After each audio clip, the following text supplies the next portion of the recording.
السلام عليكم ورحمة الله وبركاته. ازيكم يا حبايب قلبي؟ عاملين ايه؟ يا رب تكونوا في احسن حال. النهاردة كده روتين بسيط. طبعا بناتي طبعا بيساعدوني، ربنا يبارك لي فيهم يا رب ويخليهم لي. طبعا مسحت بقى الأوضة اللي احنا قاعدين فيها على طول، يعني واكلين شاربين نايمين فيها، فطبعا بتبقى طبعا متبهدله مطرح العيال كده ورحت بقى شايله بقى مغيره بقى الملايات بالمره ومسحتها وخليتها زي الفل. ورحت معلقه برضو كفوم على الغساله ان انا ايه الم كل حاجه، الم بقى الملايات كلها. والحافظه كنت حاطه حافظه طبعا، رحت برضو غسلاها ولميت كل اللي حواليا، ورحت لما الفرش اللي كنت حطاه على الشلت ورحت غسلاه. طبعا كده زي ما انت شايفه بناتي، بصي على طول ايديهم بايديا في اي حاجه، وبالذات عندي مايا دايما بتعمل معايا في كل حاجه بصراحه. فطبعا الكبيره لما بتعمل الصغيره بتقلدها، فبصراحة بخليهم حتى لو هيمسكوا اي حاجة خفيفة فبيعملوها لي بصراحة. ربنا يبارك لي فيهم يا رب العالمين.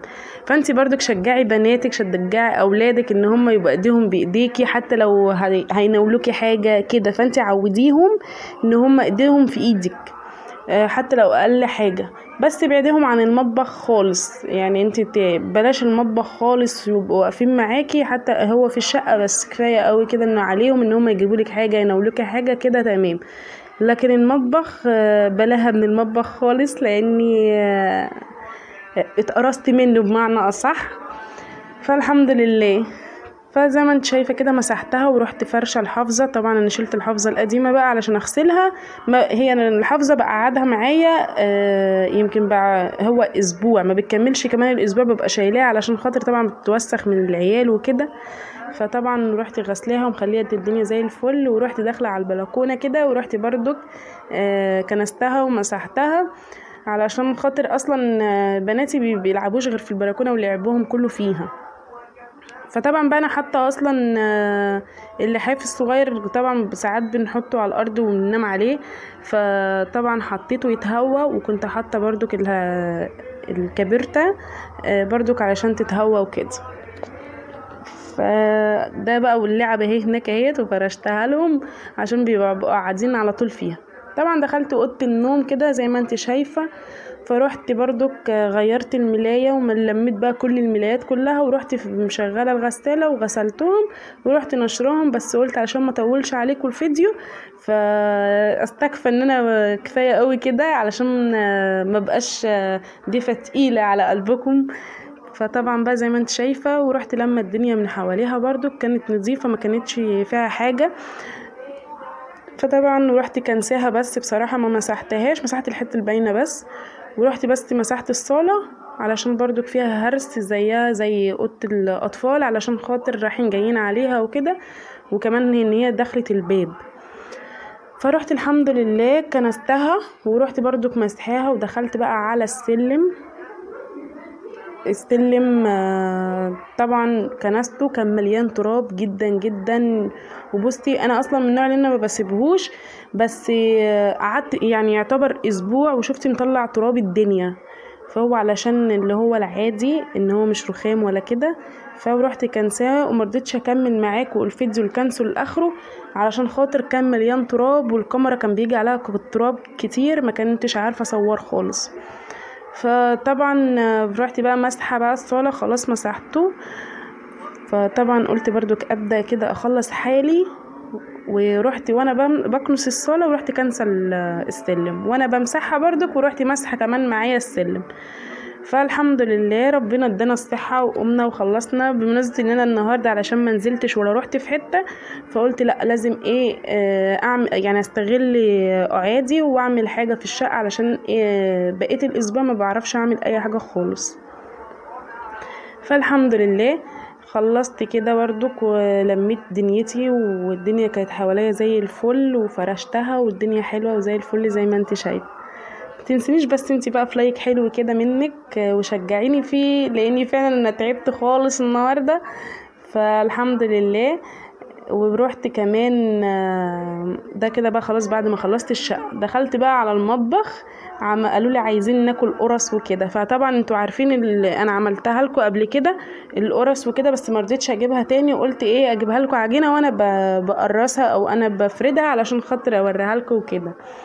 طبعا بقى العجينه هي عباره عن نص كيلو دقيق، حطيت عليهم 3 معالق من السكر، ومعلقه كبيره من اللهم صل على سيدنا النبي الخميره الفوريه، ورشه الملح ده اساسي، ومعلقتين من الزيت او معلقتين سمنه اللي متاح عندك تمام. افرديها بقى على الرخامه، رشي حبه دقيق وافرديها كويس على الرخامه، بدل ما تقرصيها وتطلع واحده منك صغيره وواحده كبيره، لا انت افرديها زي ما انا بقولك كده، وامسكي الكوبايه بق الكوبايه كده، وتروحي حطها زي ما انا هوريكي دلوقتي حالا. برضك احسن لك، وبصي واسرع كمان، واسرع من ان انت تقعدي تقرصيها وكده، وعقبال ما تطلعي دي هتطلع منك مره كبيره، هتطلع منك مره صغيره، فمش تبقى مديه شكل حلو، لازم يكون كله متناسق زي بعضه. فزي ما انت شايفه كده هتفضلي تفرديها. معلش الفيديو طويل كتير قوي عليكم، بس معلش حقكم عليا عشان برضو اشارككم معايا واوريكم كل حاجه انا بعملها. وبصراحه كانوا حبه قرص زي الفل اهي، زي ما انا بقولك بق الكوبايه كده وتروحي دايسه على العجينه، هي هتعمل لك الشكل البيضاوي دوت، وهيبقى زي الفل. تروحي دهنه الصينيه نقطه زيت. طبعا المقادير زي ما قلتلك، نص كيلو دي عليهم 3 معالق من السكر، رشه الملح، هتحطي معلقه من الخميره الفوريه، وهتروحي حاطه معلقتين من السمنه او معلقتين من الزيت، وهتبقى زي الفل معاكي يا ست الكل.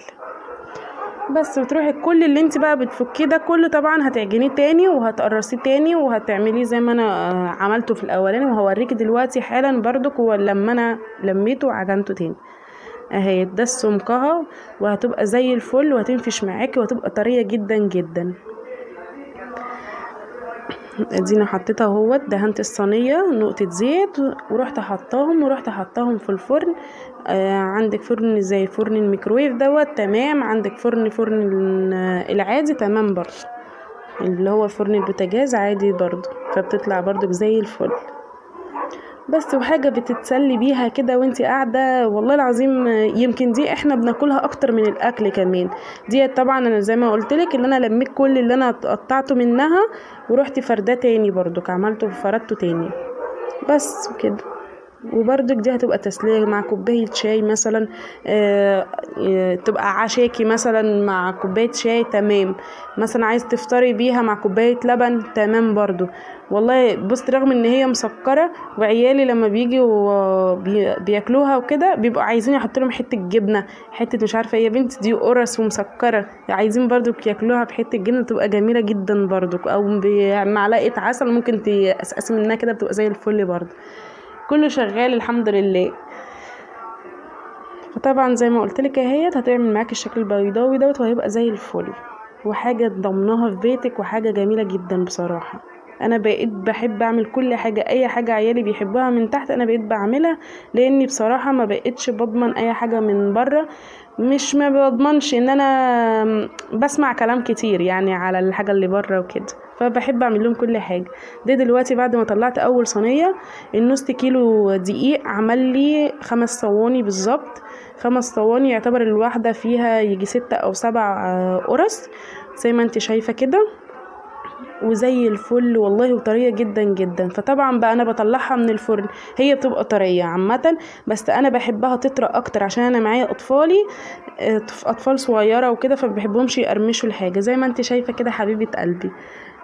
طبعا بروح مغطيها بالفوطه علشان تطرى اكتر كمان، وزي ما انت شايفه بصي طريه جدا جدا جدا. انا بحطهم فوق بعضيهم عشان لما اجي اغطيها اغطي صينيه واحده، ما اكونش حاطه كذا حاجه يعني واغطيها زي ما انت شايفه كده، وطريه جدا جدا جدا والله العظيم. وكمان هتفضل كده لحد حتى لو بيتيها حطيها في كيس وتروحي ربطها وحطيها كده، مثلا ممكن تخزني منها في الفريزر تمام خالص، هتطلع برضك زي الفل زي ما انت شايفه كده. عايزه هتاكلها في ساعتها حطها في الصينيه وغطيها، برضك هتلاقيها طريه وزي الفل زي ما انت شايفه كده. يا رب يكون الفيديو ما يكونش تقيل على قلبكم ويكون خفيف على قلبكم يا حبايب قلبي. ما تنسينيش بس انتي بقى في لايك حلو كده منك يا حبيبه قلبي تشجعيني بيه، ولو كده قومي شجعي بيا، ولو انا هفيدك باقل حاجه ده انا ببقى مبسوطه جدا جدا جدا اللي انا بشارككم معايا يومي يا حبايب قلبي. ما تنسينيش بقى في لايك، وهسيبك دلوقتي في رعايه الله.